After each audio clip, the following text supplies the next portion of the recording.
संध्याकाळी राजा आणि राणी बुद्धिबळाचा डाव खेळत होते. खेळ रंगात आला होता. दोघेही अगदी एकाग्र झाले होते. अकस्मात भिंतीच्या पलीकडून एक दगड राजाच्या डोक्यावर पडला. राजाची एकाग्रता भंगली. पट आवरला गेला. दगड कोठून आला म्हणून शोध केला गेला. शिपायांनी एका गरीब माणसाला पकडून आणलं. राजानं त्याला प्रश्न विचारले. तो म्हणाला, 2 दिवस मी उपाशी आहे. कामधंदा शोधतोय, पण काम मिळालं नाही. म्हणून मी आंब्याच्या रोखाने दगड मारला. 2 आंबे पडले ते पहा. असे म्हणून त्याने ते आंबे राजाला दाखविले. राजा प्रथम काहीच बोलला नाही.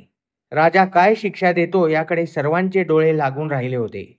गरीब माणूस राजाकडे काकुळतीने बघत होता. राजानं हुकूम दिला, सोडून द्या त्याला आणि त्याला काहीतरी खायला प्यायला द्या.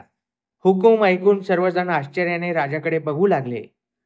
पण महाराज, आपल्या डोक्याला तो दगड लागला आणि एक शिपाई भीत म्हणाला.